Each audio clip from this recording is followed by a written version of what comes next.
L'eau est le principal constituant des êtres vivants. Chez les végétaux, l'eau remplit plusieurs fonctions. Elle est notamment utile à la transpiration de la plante. Au cours de l'évolution, de nombreux végétaux ont développé des mécanismes d'adaptation à l'aridité afin de limiter les pertes d'eau lorsqu'ils sont exposés à de fortes chaleurs. C'est le cas de l'arbousier, chez qui les stomates présentes sur la surface des feuilles se referment aux heures les plus chaudes de la journée, ou de l'oya des dunes, dont les feuilles se referment sur elles-mêmes en cas de forte aridité. Les lichens n'ont pas de feuilles dotées de stomates. Cependant, on les retrouve dans des environnements extrêmes, comme les déserts, ou sur des surfaces très pauvres comme les murs, les toits des maisons. Mais comment cet organisme parvient-il à survivre malgré le manque d'eau et la sécheresse? Le lichen est une symbiose permanente entre un champignon hétérotrophe appelé mycobionte et des cellules microscopiques phototrophes appelées photobiontes. Le photobionte est généralement une algue, mais il peut être aussi une cyanobactérie. Le photobionte fournit les produits de sa photosynthèse aux champignons. En contrepartie, le champignon est un support, une protection contre les ultraviolets et une réserve d'humidité pour le photobionte. Afin de répondre à notre problématique, on a besoin de connaître le comportement du lichen. Pour cela, on a décidé de s'adresser à Marie Desgeil, naturaliste spécialisée en biologie. Comment le lichen s'adapte à la sécheresse du milieu? Lorsqu'il est en situation humide, va avoir une respiration et une photosynthèse. À partir du moment où il a trop de chaleur ou un manque d'eau dans le milieu, il va partir en dormance, c'est-à-dire que petit à petit, ça va se déshydrater. Et donc, il va y avoir arrêt de la respiration, arrêt de la photosynthèse. Et quel mécanisme utilise le lichen afin de conserver l'eau pendant sa phase de dormance? Donc, le champignon va sécréter des polysaccharides, c'est-à-dire des sucres, en particulier des glucols, qui vont permettre, en se mettant autour du mycélium du champignon, de protéger le champignon pour pas qu'il se déshydrate complètement. Alors, ce qui est particulier, c'est que grâce à ce phénomène, lorsque l'humidité revient dans le milieu, le mycélium et le lichen vont pouvoir se réhydrater et revenir à un taux d'hydratation suffisant qui va permettre d'une part aux champignons de reprendre la respiration et de reprendre vie et d'autre part à l'algue de recommencer la photosynthèse. On a donc décidé d'observer les mécanismes d'adaptation à la sécheresse du lichen.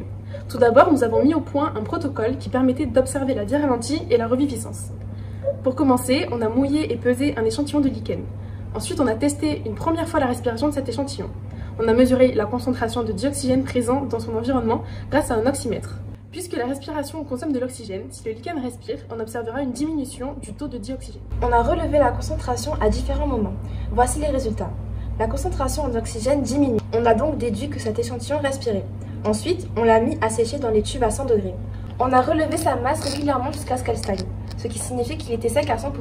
Grâce aux mesures du poids du lichen sec et mouillé, on peut calculer la proportion d'eau présente dans le lichen lorsqu'il est mouillé. L'eau représente 87% de la masse du lichen. Maintenant, afin de montrer que le lichen est rentré en dormance après qu'on l'ait séché, on a testé une deuxième fois la respiration. On a relevé la concentration en dioxygène du milieu à différents moments et voici les résultats. La concentration n'évoluait pas. On a donc déduit que le lichen ne respirait plus. À ce moment-là, le lichen est entré en état de vie ralentie ou de dormance. Ensuite, on a remouillé l'échantillon et on l'a pesé. On a constaté qu'il a retrouvé sa masse initiale. Maintenant, afin d'observer la reviviscence, on a testé une troisième fois la respiration en mesurant la concentration en dioxygène du milieu. Voici les valeurs obtenues. La concentration diminue à nouveau, on en déduit que le lichen a repris sa respiration. C'est la reviviscence. Il faut tout de même noter que les résultats ne sont pas généralisables. En effet, ils s'appliquent seulement à l'échantillon qu'on a testé. Ensuite, nous avons élaboré un autre protocole pour observer la présence de polysaccharides. On rappelle que les polysaccharides sont les acteurs de la conservation de l'eau dans le lichen. Tout d'abord, on a séché un échantillon de lichen, puis on a réalisé une coupe longitudinale et on a observé au microscope optique. Puis, nous avons mouillé cet échantillon à l'eau iodée et réalisé une autre coupe qu'on a observée également au microscope optique. Sur cette coupe, on constate qu'une zone est plus sombre que le reste.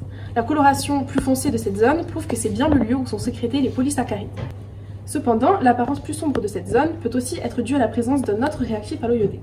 Grâce à ces expériences, on a pu montrer que le lichen survit au manque d'eau et à la sécheresse par des mécanismes d'adaptation tels que la dormance et la reviviscence, ainsi que le stockage d'eau par les sucres.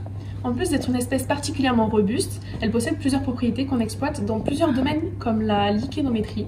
C'est une méthode de datation géochronologique basée sur la vitesse de croissance des lichens. Elle sert par exemple à déterminer l'âge d'exposition des roches ou le recul des glaciers. Ils sont aussi utilisés en biosurveillance car ils sont des bioindicateurs de la qualité atmosphérique à cause de leur capacité à capter les métaux lourds présents dans l'air.